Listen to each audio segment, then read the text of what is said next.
رزق کی تنگی کو جڑ سے ختم کرنے کے لیے دسترخوان پر جو بھی روٹی کا ٹکڑا گرے اس سے اٹھا کر فوراً کھا لیا کریں۔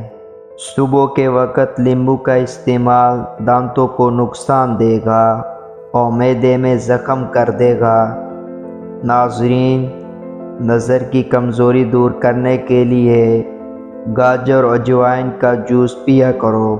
ناظرین، گنے کا رس پینے سے یا ویسے ہی گنا چوسنے سے پتھری کم ہونے لگتی ہے۔ ناظرین، چائے، کافی، چاکلیٹ اور کولڈ ڈرنک سے دور رہیں، اس سے مثانے میں تکلیف ہو سکتی ہے۔ ناظرین، دھنیا جوڑوں کے درد کے لیے مفید ہے۔ دھنیا ہیضہ اور ٹائیفائڈ میں بہت زیادہ فائدہ مند ہے۔ سر میں شدید درد ہو تو تھوڑا سا زیرہ کھا لیا کرو، سر درد فوراً ختم ہو جائے گا۔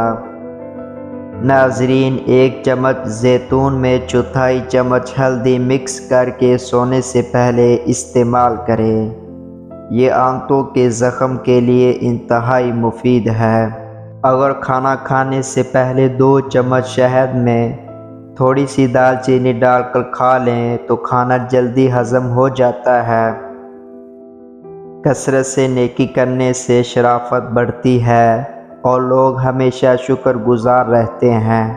وٹامن اے کی کمی کی وجہ سے جلد خاص طور پر خشک ہو جاتی ہے۔ گاجر کھانے سے یہ کمی دور ہو جاتی ہے۔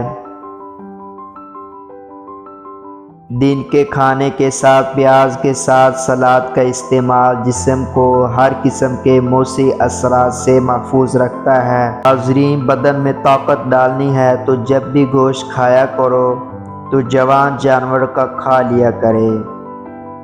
صبح کے وقت روزانہ واک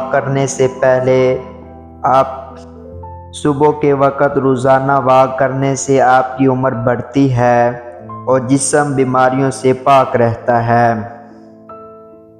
ناظرین، روزانہ کیلے کھانا شروع کر دیں، اس سے آپ کا وزن بڑھنا شروع ہو جائے گا۔ ناظرین، اگر آپ پرسکون نیند سونا چاہتے ہیں تو سونے سے پہلے ادرک کی خوشبو سونگھ لیا کریں، آپ کو پرسکون نیند آئے گی۔ روزانہ دوپہر کو کھانے کے ساتھ پیاز کھانے سے معدہ خراب نہیں ہوتا۔ ادرک کو ابال کر کھاؤ گے تو جگر کو طاقت ملے گی۔ ناظرین، اگر آپ اپنی جلد کو ہمیشہ جوان رکھنا چاہتے ہیں تو دہی کھانا مت بھولیں۔ جو لوگ گنے کا رس چوستے ہیں یا گنے کا رس پیتے ہیں ان کی جلد کبھی کالی نہیں ہوتی۔ پودینے اور لیموں کا رس پینے سے آپ کا ہاضمہ اچھا ہو جاتا ہے۔ روزانہ دوپہر کو کھانے کے ساتھ پیاز کھانے سے معدہ خراب نہیں ہوتا۔ روزانہ شہد کے ساتھ 1 چمچ دال چینی کا استعمال کرنے سے ہڈیوں کے درد میں کمی ہو جاتی ہے۔